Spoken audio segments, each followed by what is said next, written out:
This isn't just bread, it's a pattern. Every week, these loaves go into your trolley at Kohl's, Woolworths, and Aldi. Same aisle, same labels, same promises. But when we laid the ingredients side by side, brand after brand, something didn't add up. Across 10 of Australia's most popular bread brands, we found the same shortcuts repeated, the same additives, the same processing tricks. Bread that stays soft far longer than real bread ever should. Labels that sound reassuring, but say very little.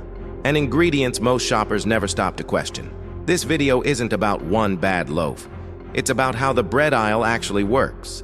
And once you see what's behind it, you won't shop for bread the same way again.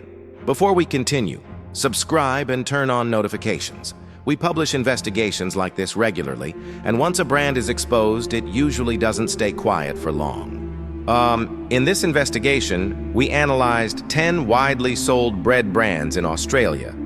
The ones you'll find every day in major supermarkets like Kohl's, Woolworths, and Aldi. We reviewed ingredient lists line by line. We compared processing methods. We looked at shelf life, nutritional profiles, and the additives used to make these loaves look and feel the way they do. This isn't about personal taste or brand loyalty. It's about how these products are actually made and what that means for people who eat them regularly. Some of the breads in this list rely heavily on industrial processing.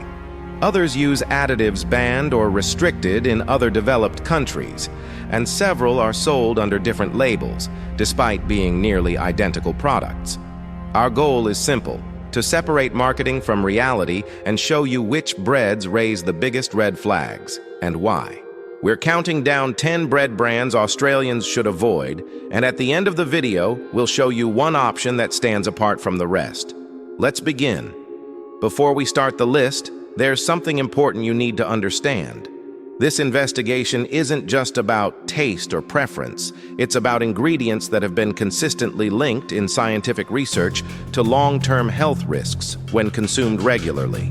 Multiple large studies have shown that diets high in ultra-processed foods, especially products made with refined flour, emulsifiers, and chemical preservatives, are associated with higher rates of type 2 diabetes, cardiovascular disease, chronic inflammation, and digestive disorders.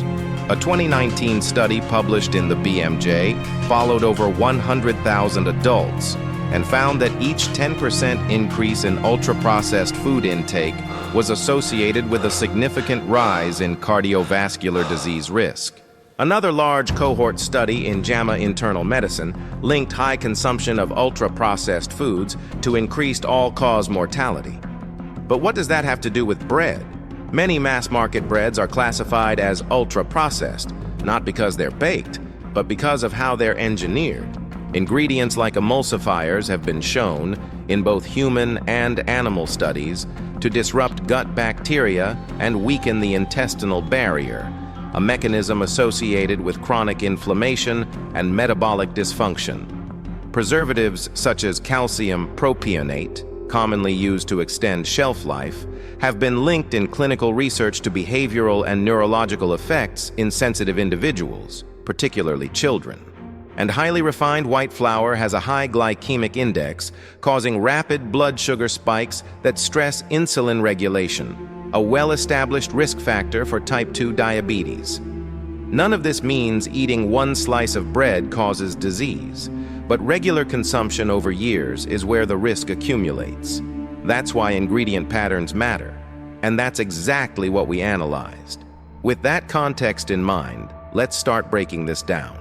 These are 10 bread brands Australians should avoid, based on ingredients, processing, and what the labels actually say. Number 10, Woolworths Essentials White Sandwich Slice Bread, 700 green. Now, to be clear, this isn't about saying this product is dangerous or telling you you're a bad person for buying it. It's about showing you what's actually in a typical budget white loaf so you can decide with open eyes. Let's start with the ingredient list. According to the label information published by the retailer, this bread contains wheat flour, water, baker's yeast, vinegar, iodized salt, canola oil, soy flour, wheat gluten, emulsifiers, 481, 472E, and added vitamins, thiamine, folate. So what does that tell us? 1. It's built on refined white flour. The first ingredient is wheat flour, which in most supermarket white breads means a more refined base compared with whole grain style loaves. That matters mainly because refined breads tend to be lower in fiber, which is one of the biggest nutritional differences between everyday white bread and more whole grain options. 2. Emulsifiers are doing texture work. This loaf includes emulsifiers, 481 and 472E. Emulsifiers are commonly used in packaged bread to help with consistency, things like dough strength, softness, and uniform slice texture, especially when the product needs to perform the same way every time. Important context. Food additives like these can be permitted for use under the Australia-New Zealand Food Standards Framework. The fact they exist on a label doesn't automatically make a food unsafe, but for shoppers trying to eat less processed, the presence of emulsifiers is still a useful processing signal to notice. 3. Added vitamins doesn't automatically mean whole food nutrition.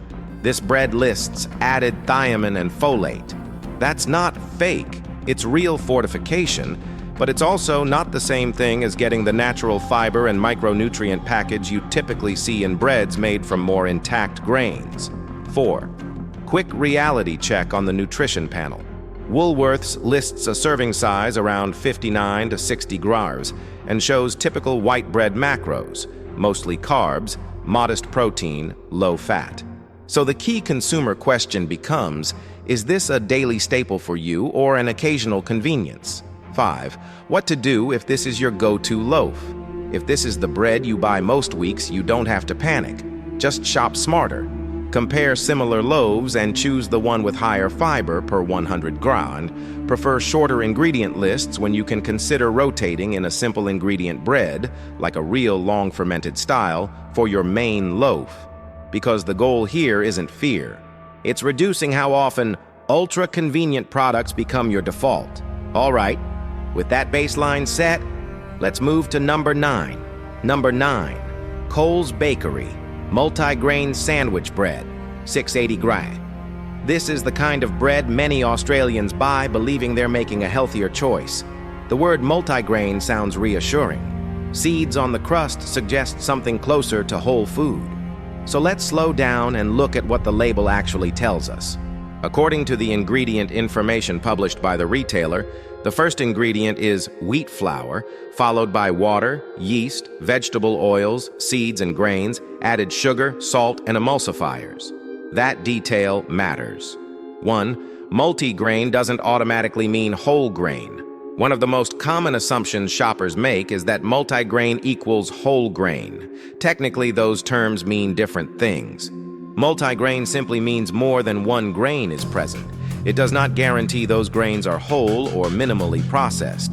In this case, refined wheat flour still forms the base of the loaf. The grains and seeds come later in the list, which means they're present in smaller amounts.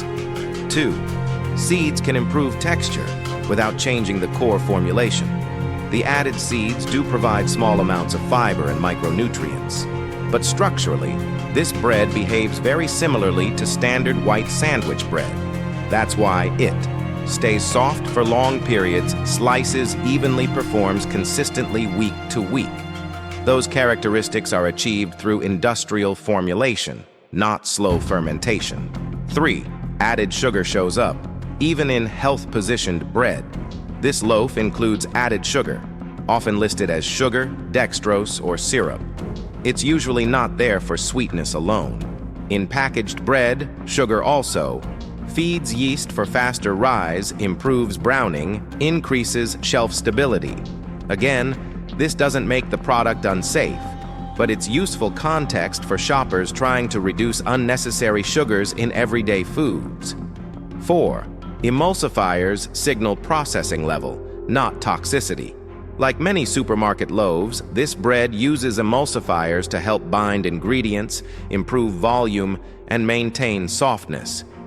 These additives are approved for use in Australia, but from a food education perspective, they are still a marker of processing intensity.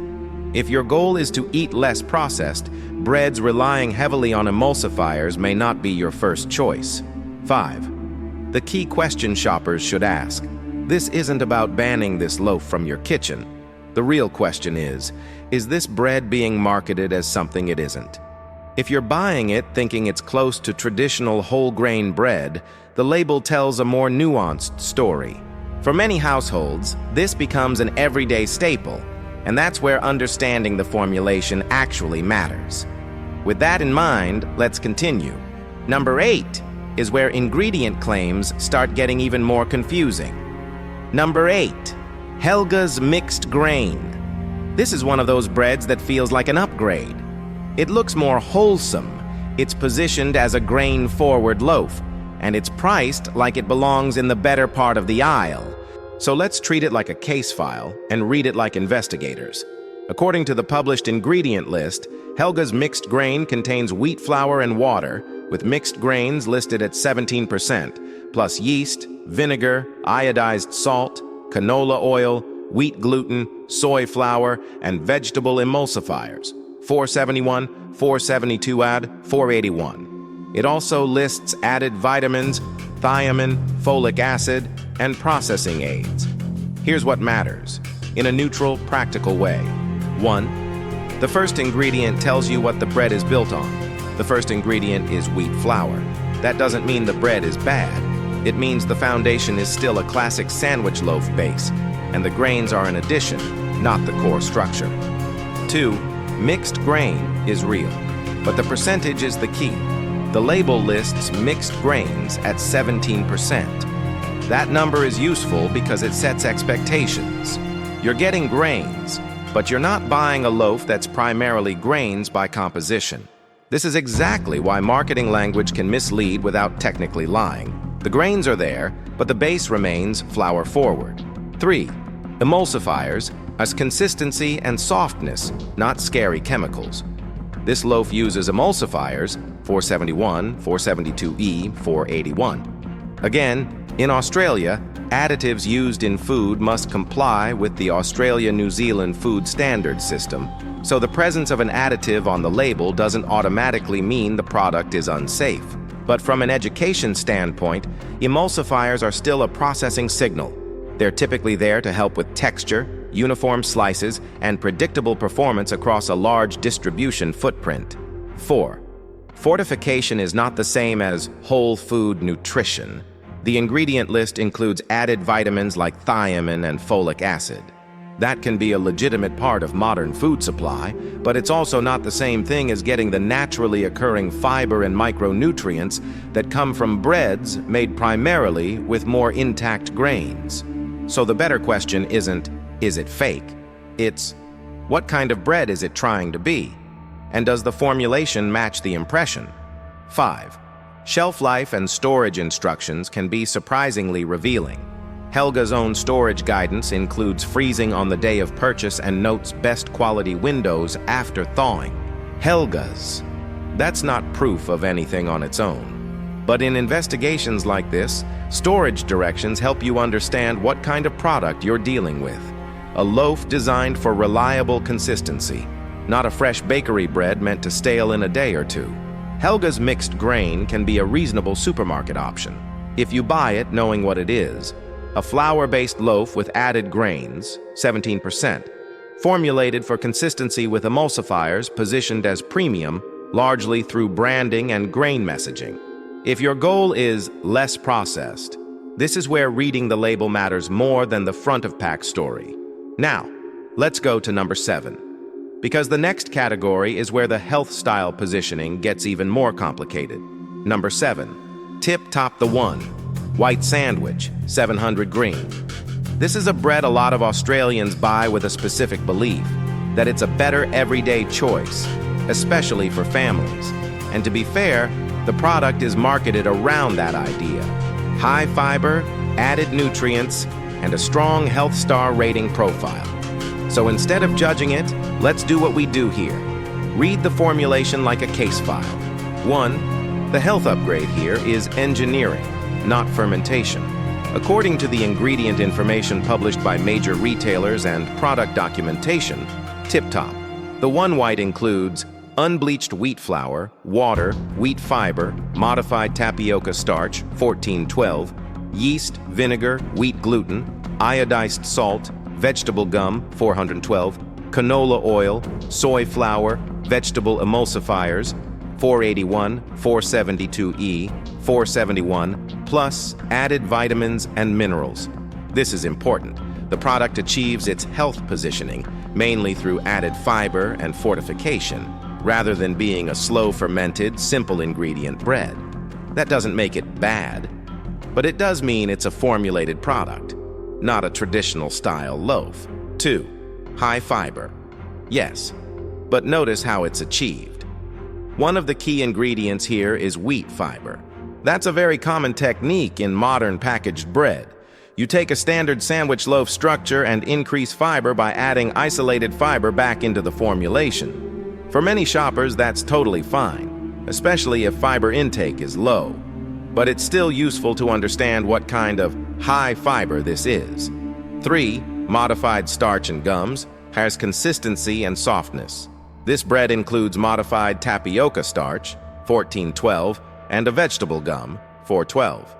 These ingredients are typically used to support stable slice texture, softness, moisture control, consistency across distribution and storage.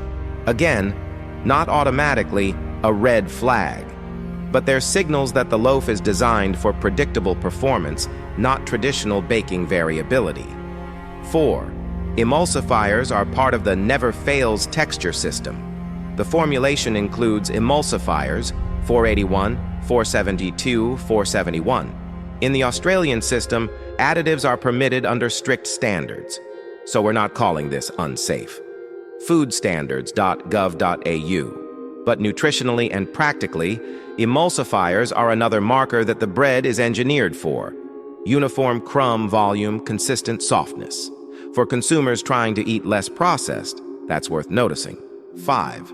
A quick note on health star ratings. If you see a strong health star rating on a packaged food, it can be useful, but only when comparing similar products in the same category. So in the bread aisle, it helps you compare one loaf to another. It doesn't automatically mean the product is the same as bakery bread or traditional sourdough. Tip top. The one can absolutely fit into someone's routine, especially if you want higher fiber in a sandwich loaf. But the educational takeaway is this.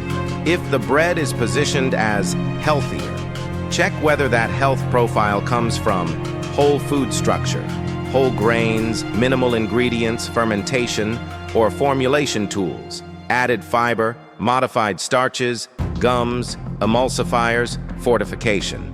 Because those are two different products, even if they sit on the same shelf. Now let's move to number 6. That's where the health halo gets even stronger, and the fine print matters even more. Number 6. Supermarket sourdough-style bread. This is where many Australians believe they've already made the switch. You see the word sourdough, you expect long fermentation, better digestion, fewer additives, something closer to traditional bread. So let's slow down and look at what sourdough actually means on a supermarket label. 1. Sourdough style is not the same as traditional sourdough. In Australia, a bread can be labeled sourdough even if it's not made using a long, natural fermentation process. When you read the ingredient list, many supermarket sourdough-style loaves still include commercial yeast vinegar or acidity regulators, added flavors to mimic sourness. This approach recreates the taste profile of sourdough, not the process. 2. Yeast on the label changes the story. Traditional sourdough relies on a natural starter, a culture of wild yeast and bacteria, and typically ferments for many hours, sometimes days. When baker's yeast appears clearly on the label, it usually signals a faster industrial process where fermentation time is shortened and acidity is adjusted chemically instead of biologically. That doesn't make the bread unsafe, but it does mean it's not functioning the same way as true sourdough. 3. Acidity can be added, not developed. Many supermarket sourdough-style breads include vinegar, cultured wheat flour, acidity regulators. These ingredients help control flavor, improve shelf stability, create a consistent tang. In traditional sourdough, acidity develops naturally during fermentation. In industrial bread, acidity is often engineered. That distinction matters if you're buying sourdough for reasons like digestibility or slower carbohydrate breakdown. 4. Texture and shelf life reveal a lot. One subtle clue is how the bread behaves at home. Supermarket sourdough-style loaves often stay soft for many days, slice uniformly, resist staling. Those traits usually indicate formulation and additives, not long fermentation. Real sourdough typically has a firmer crumb, stales, faster changes noticeably day by day. Neither is right or wrong, but they are different products. 5. The education takeaway. This isn't about telling Australians to stop buying supermarket sourdough. It's about understanding what you're actually paying for. If your goal is flavor, sourdough style may deliver convenience. Supermarket sourdough fits traditional fermentation. Label details matter far more than the name. The word sourdough alone doesn't tell the full story. The ingredient list always does. And this is where the bread aisle gets even more confusing. Because number 5 isn't about flavor. It's about what gets removed to create healthier bread. Number 5, Alpine lower-carb bread. This is one of the most popular solution breads in Australia. It's bought by people trying to reduce carbs, manage blood sugar, lose weight, or simply feel better after eating bread. And Alpine is very clear about what it offers. Lower carbohydrate content, higher fiber, and a lighter impact, at least on paper. So let's look at how that result is achieved. 1. Lower carb doesn't mean less processing. When you read the ingredient list, Alpine lower carb isn't just flour, water, yeast, and salt. It relies heavily on added plant fibers, wheat, gluten, vegetable oils, emulsifiers, and stabilizers. This is a common approach in lower carb breads. You reduce digestible carbohydrate by replacing part of the flour with fiber and protein isolates. Again, that's not inherently bad, but it is a different product from traditional bread. If this video helped you see the bread aisle differently, that's exactly why Aussie Food Insider exists. We don't tell you what to buy. We show you how to read what you're buying. Subscribe if you want clear, fact-based investigations into everyday Australian food, from bread and milk to packaged snacks and supermarket staples. And if there's a product you want us to investigate next, leave it in the comments. Because the next food aisle we open might be the one you shop in every week.